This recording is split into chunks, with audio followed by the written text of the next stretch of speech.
Party से sir आज यहाँ पर हमारा यूथ का मीटिंग था धर्मपुर 1 का, और हमारे साथ जितने भी लीडर हैं मेरे साथ बैठे हुए हैं यहाँ पर। हमारे ब्लॉक प्रेसिडेंट यूथ के, मदर के, वाइस प्रेसिडेंट मदर के, यूथ के, और सीनियर लीडर, यहाँ के ग्राम पंचायत के प्रधान, मेंबर, उप प्रधान, अंचल प्रेसिडेंट, वाइस प्रेसिडेंट सभी के मौजूद हैं। मैं सभी का शुक्रिया अदा करता हूँ। आज यहाँ पर कुछ नौजवान साथी, बड़ा खुशी हुई लेकिन कि बीजेपी छोड़ करके आज टीएमसी का झंडा पकड़ा, ममता बनर्जी का हाथ पकड़े। इसलिए मैं उन लोगों का शुक्रिया अदा करता हूँ, धन्यवाद देता हूँ कि उन लोगों को समझ में आ गया कि बीजेपी का राजनीति क्या राजनीति है। बीजेपी का राजनीति सांप्रदायिक है, बीजेपी का राजनीति संविधान के खिलाफ है। आप जानते हैं कि पार्लियामेंट में अभी कुछ दिन पहले हमारे होम मिनिस्टर अमित शाह जी क्या बोले बाबा साहब अम्बेडकर के बारे में। अभी पूरा हिंदुस्तान में उसका आंदोलन चल रहा है, तो इसलिए उसकी वजह से आज बीजेपी छोड़ करके आज हमारे जितने भी नौजवान साथी पीछे हैं यहाँ पर सबको ज्वाइन किया आज टीएमसी। और उन लोग बोला कि नहीं, हम लोग अब बीजेपी छोड़ करके ममता दीदी का उन्नयन के साथ देंगे, और मंत्री गुलाम रब्बानी साहब का जो डेवलपमेंट है ग्वालियर में उसका साथ रहेंगे हम लोग। यही वार्ता दी है उन लोग। देखिए, जो काम नहीं करेगा वो दूसरे के ऊपर एलिगेशन लगाएगा। इससे पहले देबूश्री चौधरी थी, उसके बारे में एक शब्द क्यों नहीं बोले यहाँ के सांसद कार्तिक पाल साहब। कार्तिक पाल के साथ तो मैं भी राजनीति किया है, टीएमसी में हम ही लोग लाए थे उसको। बहरहाल वो बीजेपी का एमपी बन गया है, बहुत अच्छा बात है। लेकिन उनसे पहले सवाल कीजिए कि इससे पहले 5 साल एमपी रही देबूश्री चौधरी, उसका क्या काम है ग्वालियर में, एक काम का नाम बताएं। उसके बाद अभी हमारे कार्तिक पाल साहब आए थे पंजीपरा, उन्हीं के साथ कुछ नेता बोल रहे थे कि दादा आपने एम्स का आवाज उठाया है। खाली आवाज उठाने से नहीं होगा, आवाज को कायम करना पड़ेगा। आवाज कायम कर ही नहीं सकेगा वो, जो उठा करके अभी फंस गया है। कहीं अगर ममता दीदी जमीन अधिग्रहण करने के लिए बोल दे कि जमीन अधिग्रहण करेंगे एम्स के लिए, तब फिर हमारे यहाँ के सांसद एमपी को अब क्या जवाब देना पड़ेगा उसके गुरु के पास, उसके आका के पास, वो खुद समझते हैं। तो इसलिए खास करके देखिए, छोड़िए एम्स के बारे में उसको बोलना। अलीगढ़ यूनिवर्सिटी हो गया है, ब्रांच हो गया है किशनगंज में, बोलिए जाकर के कार्तिक पाल साहब को और यहाँ के बीजेपी नेता को कि उसको बंद करके क्यों रखा गया है किशनगंज में। उसका तो कांग्रेस गवर्नमेंट ने अप्रूवल दे दिया है, उसका काम भी चल रहा था। इन लोग फाइनेंस क्यों नहीं कर रहा है बीजेपी गवर्नमेंट? जाके बोलिए, यहाँ के बीजेपी के नेता से सवाल कीजिए कि जाकर पहले अलीगढ़ यूनिवर्सिटी को पहले बनाए किशनगंज में, उसके बाद एम्स के लिए हम लोग जमीन देने के लिए तैयार हैं। कब जमीन लेगा एम्स के लिए हमारे दीदी ममता बनर्जी जमीन अधिग्रहण कर देंगे, लेकिन पहले बोलिए एम्स को पास करा करके लाए, तो उसके बाद लंबा भाषण दे यहाँ पर। और बीजेपी का रास्ता कौन करेगा? सेंट्रल गवर्नमेंट का रास्ता है बीजेपी का। अच्छा, प्रपोजल देने के लिए बोलता है, प्रपोजल तो हम लोग दिए, बंगला आवास का, आपका पीएमवाई का, एमजी एनआरजीएस का, बीएडीबी रुपया का, बीआरजीएफ का, जीएसटी का प्रपोजल दिए। एक भी पैसा तो नहीं दिया, प्रपोजल देने के बावजूद भी नहीं दिया। तो क्या आदमी को उल्लू बना रहे हैं? ग्वालियर के आदमी को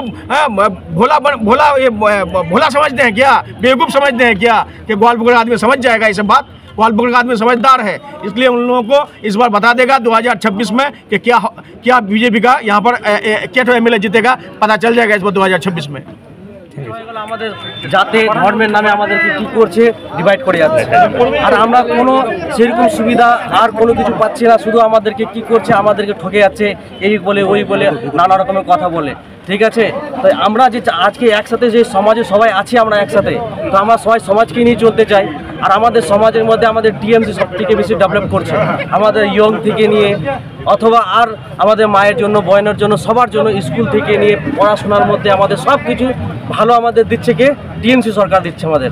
তাই আমরা আজকে টিএমসি সরকারকে আমরা সমর্থন করছি, আর টিএমসিকে আমরা নিয়ে চলতে চাই। আর আমাদের গ্রাম থেকে যেগুলো বিজেপি করতো বা এগুলো করতো সব আমরা বিজেপি ছেড়ে আমরা টিএমসির মধ্যে জয়েন হয়েছি। আর এবার আমরা চেষ্টা করব 2026-এর মধ্যে যে ভোট রয়েছে সেটার মধ্যে আমরা টিএমসিকে বিপুল ভোটে আর অনেক ভোটে আমরা টিএমসিকে জয়যুক্ত করব। ঠিক আছে, बीजेपी से कितने लोग आप लोग ज्वाइन किए? বিজেপি থেকে আমাদের প্রায় অনেক ছেলেপেলেরা আমরা জয়েন করেছি। হ্যাঁ, সব আমরা ছেড়ে দিয়েছি বিজেপি। আমরা সবাই কি কারণ? আজকে কারণ অনেক রয়েছে এখানে, কারণ তো একটা নয়, অনেক কারণ রয়েছে। এনআরসি নিয়ে বলছে আমাদেরকে, তাছাড়া আবার রয়েছে এই দিল্লির মধ্যে আম্বেদকরকে নিয়ে, যেটা আমাদের সংবিধান নিয়ে অনেক কিছু চলছে। তো আমরা অনেক কিছু ভাবে শুনে অনেক মানে সব কিছু ভাব বিবেচনা করে পারার আমরা কি করছি, সবাই টিএমসির মধ্যে জয়েন নিয়েছি। কারণ আমাদের টিএমসি আমাদের ফিউচার, আমাদের লাইফ। টিএমসি ছাড়া আমাদের আর কোনো গতি নাই, আর কোনো কিছু হবেও না। সেই জন্য আমরা সবাই টিএমসির মধ্যে নিয়েছি। আপনার নাম? আমার নাম রঞ্জিত মাহাতো, ধরমপুর 1 থেকে আমি বলছি। ঠিক আছে, টিএমসি জিন্দাবাদ, মা মাটির মানুষ জিন্দাবাদ, ममता बनर्जी जिंदाबाद, अभिषेक बच्चन जिंदाबाद। कि ये युद्ध क्या है, युद्ध क्यों नाम पड़ा है, इसका काम क्या है?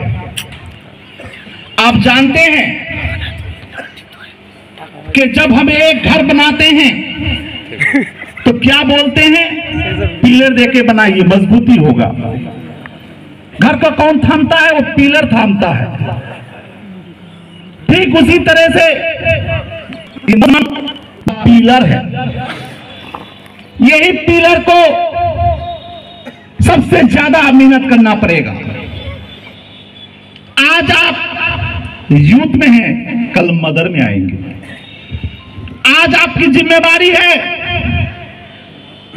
कि सामने 2026 में जो हम लोगों का इलेक्शन है, हम लोगों को समझाना होगा।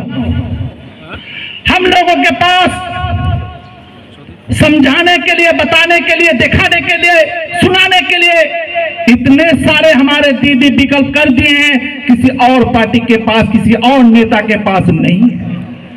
कमी है सिर्फ हम लोगों को उसके पास जाने का, उससे राब्ता करने का।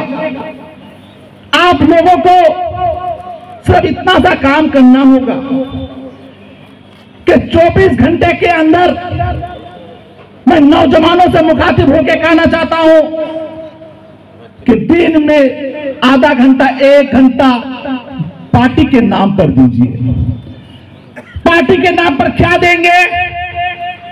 किसी पान के दुकान में बैठ जाइए, किसी चाय का दुकान में बैठ जाइए, किसी चौक में बैठ जाइए, किसी चौराहे में बैठ जाइए, किसी गांव में बैठ जाइए, किसी समाज में बैठ जाइए। सिर्फ बताना है कि दीदी ने क्या किया है, आपके घर में क्या मिला है, आपके घर में क्या कमी रह गया है, आपका घर में भत्ता हुआ कि नहीं, आपका लड़का को माइनॉरिटी का चेक मिलता है कि नहीं, आपको कन्याश्री मिलता है कि नहीं, आपको जुवश्री मिलता है कि नहीं, आपका भत्ता हुआ है कि नहीं, आपका ST/SC का सर्टिफिकेट हुआ है कि नहीं। इतने सारे विकल्प हैं जो रोजमर्रा जिंदगी में जरूरत है। अगर ये सारे काम व काज लोगों के बीच में हम लोग रख देंगे। देखिए, आप जो हालात हिंदुस्तान का हो रहा है, लोगों को तो बरगला के वो लोग अपने दल में लेके गए थे, तरह तरह की लॉलीपॉप खिला के लेके गए थे। लेकिन जो आज के नौजवान जो समझ रहे हैं उनके भाषा को, उनके लहजा को, उनके चाल चलन को, उसको देखते हुए लोग उसके तरफ से मुंह मोड़ रहे हैं। और दीदी को, उन्नयन को, तरक्की को और सबको एक साथ रखने के लिए जो दीदी रात दिन एक कर रही है, उसको देख के आज सब कोई हम लोग की तरफ रुझू हो रहा है। और उम्मीद करता हूं कि आने वाला दिन में और भी देखिएगा, बीजेपी में सब नाम कराया जाएगा और काम जो दीदी कर रही है, काम को देखते सारे लोग हमारे तरफ रुझू हो जाएंगे। आपने देखा आज जो हम लोग के सामने 300-400 लड़के लोग बैठे हुए थे, वो पूरे यंग के थे। कोई हम लोगों ने आज मदर के लोग उसमें कुछ नहीं किए हैं। आज ये यंग की ही कामयाबी है, उन्हीं की मेहनत की बदौलत आज का मीटिंग सक्सेस है। और हम लोग चाहेंगे कि मदर के जितने सारे हमारे 2 वाइस प्रेसिडेंट हैं, हम प्रेसिडेंट हैं, प्रधान हैं, मेंबर हैं, पंचायत समिति हैं, लीडरान हैं, सबको मिलकर उन लोग को हेल्प करेंगे